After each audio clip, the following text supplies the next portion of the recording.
Hi, everybody. Welcome to another Chats with Children. I hope you're safe and well. The sun is starting to come out where I am in Surrey. Today, I'm delighted to be joined by Ken Cook, who is the EU Bioseparations team leader at Thermo Fisher Scientific. And today's chat is on the new revolution of mRNA vaccines and how future therapies are now taking this technology on board. So we're going to be looking at some of the future trends around mRNA as well. So, Ken, lovely to see you. How are you, my friend? I'm good. It's always nice to have a sunny day in the northeast of England. Yes, well, I'm sure I was going to say. So you've told everyone you're calling. So which part of the northeast are you calling in from today? Yeah, we call it the Lost Kingdom because it's the one that's past Newcastle, where everyone else thinks that's Scotland. After that, there's a big county between Newcastle and Scotland. All right, Viking territory then, Ken. Yeah, it's Viking territory. Very much. Great. So before we start talking about mRNA, I'm going to have difficulty saying that, I can tell. Before we start talking about mRNA, perhaps you give people a little bit of a background, just a very quick overview of Thermo Fisher for those who aren't familiar with Thermo Fisher. I'm sure most people are, but just in case there's someone who isn't, and also a little bit about your own background as well, if you don't mind. Yeah, well, my background, to go from that one first. I originally came from university, so I was lecturing in University of Newcastle upon Tyne, so I didn't move very far. So I think I did my PhD in postdoc and lectureship all in the same place. I just kept accepting jobs without having to apply for any, so I've been fairly lucky. And then I went to Dynex, which is legacy now part of Thermo. So Thermo Fisher took over Dynex, and it's one of the best moves I've seen because it allows you access to all the different technologies that are available in Thermo Fisher Scientific. And Thermo Fisher Scientific it's a huge company, and it's got lots of different parts. I almost think of it like a big warehouse that has everything in it. You've just got to find the shelf that the bit you want is on. But most of the people within Thermo Fisher are really easy to work with. They're good to help. The divisions are good to actually get together and help each other. So it's a good working atmosphere. But in terms of size, it's one of the biggest companies. Fantastic. All right, well, let's start talking about RNA and mRNA. Let's start with, can you give us a background of RNA in biotherapeutics and also how the COVID vaccine has changed the way mRNA is viewed and utilized? I think some of it's been lucky timing, and but then there's the need factor as well. You've got messenger RNA in genetics has been transformed ever since Watchman Crick did the double helix and the codon, but it's moved on. It's very, very fast in that field, and the way we produce messenger RNA has changed. It's got better and better and better, and but when you've got a messenger RNA molecule, that would just break down in the blood as soon as you inject it into somebody. So it needs to be protected. So they've now worked on ways to protect that messenger RNA internally by modifying some of the bases and the sugars. But the big thing and the big advances was having a lipid nanoparticle.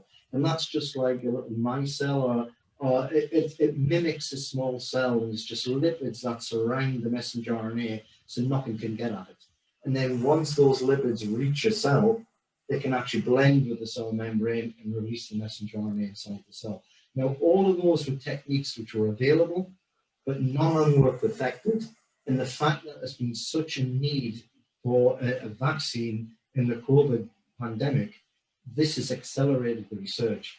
So we've had normal vaccines produced very, very quickly, but it's unprecedented, a vaccine coming out this fast. And when you look at messenger RNA, there's never, ever been a successful messenger RNA vaccine until the COVID vaccine. And now it's there.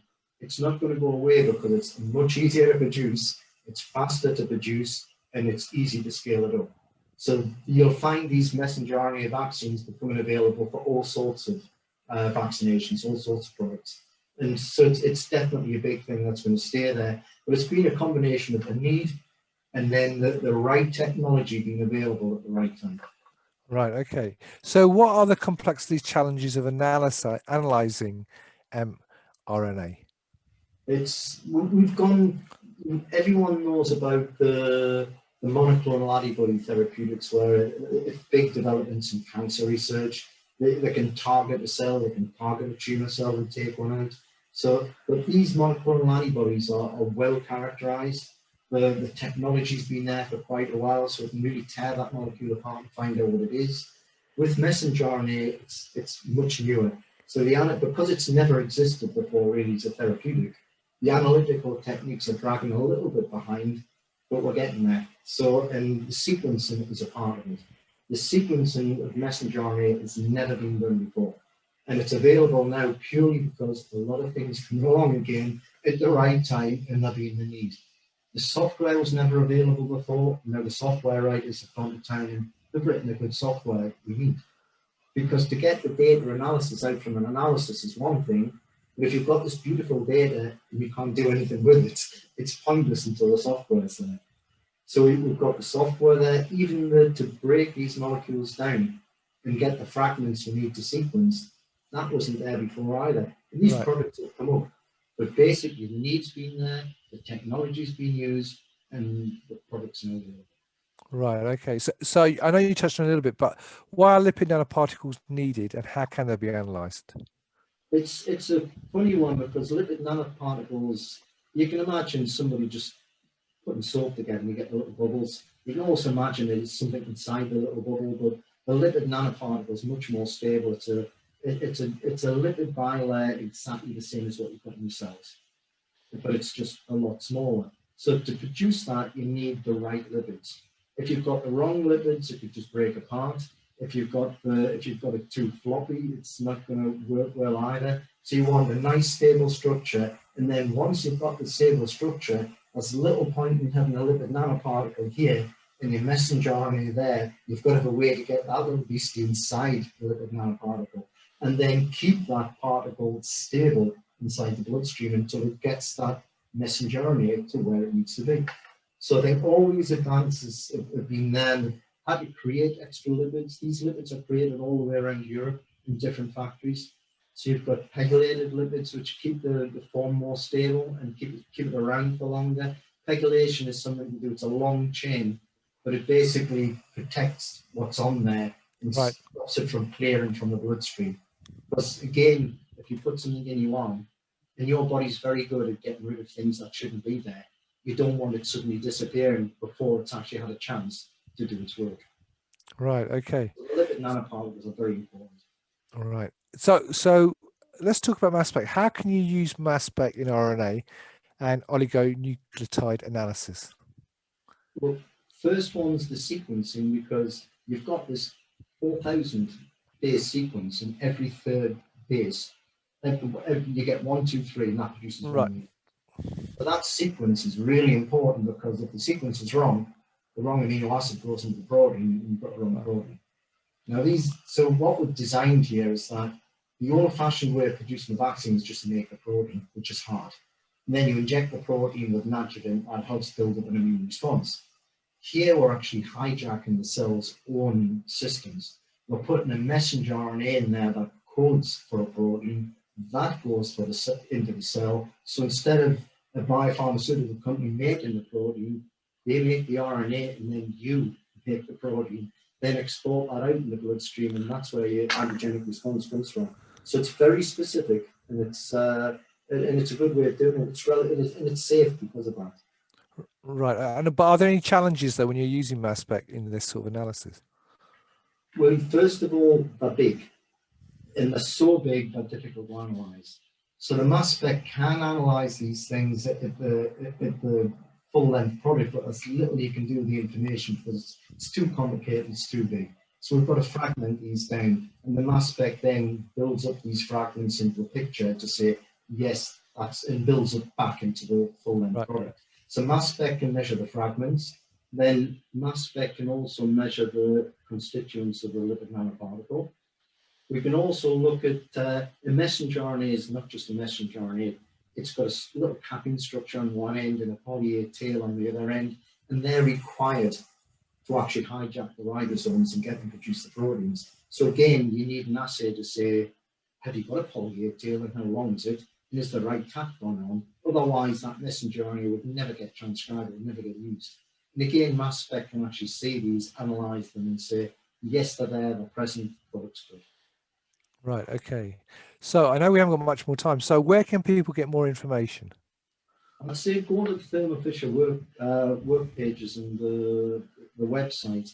There's some very good YouTube videos themselves. It's virtually everything's on YouTube and it will be there. But without a doubt, the Thermo Fisher websites, it's got some very good cartoons and a very good indication of how things are done. So there's lots of things available on the internet. And usually when you Google, that's the easiest way to find the information you want. And quite often you'll be directed to the Thermo Fisher site.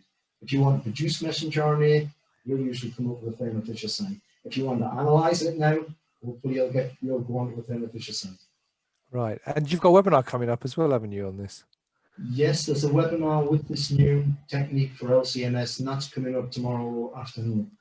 And that's available for people in America, all around Europe, and it will be on demand, so you'll be able to go back and look at it. But it's quite interesting. We're quite proud to produce and give some information out on something that's never been done before. Fantastic. Well, Ken, thank you very much for taking time out, and I'm glad it's sun is shining where you are in the northeast today, mate. So thank you very much for your time, and good luck with the webinar tomorrow. Well, thanks very much. And thank you for watching. If you'd like to know more about mRNA and how to analyze it and about using Mass Spec in the analysis as well, then check out Ken's webinar, which will be running. And the link to it will be above the video. So if you miss it, you can check out the link, which will still be to the on-demand version. And if you can catch it beforehand and register, you can watch it live as well. But the link will take you straight to it, as well as the link to the Thermo pages, which are relevant to this particular topic. So thanks once again, Ken, for taking time to talk to me. I really appreciate it. And thank you all for watching. I hope you found that useful. And until next time, as always, stay well and stay safe. Bye-bye. Bye.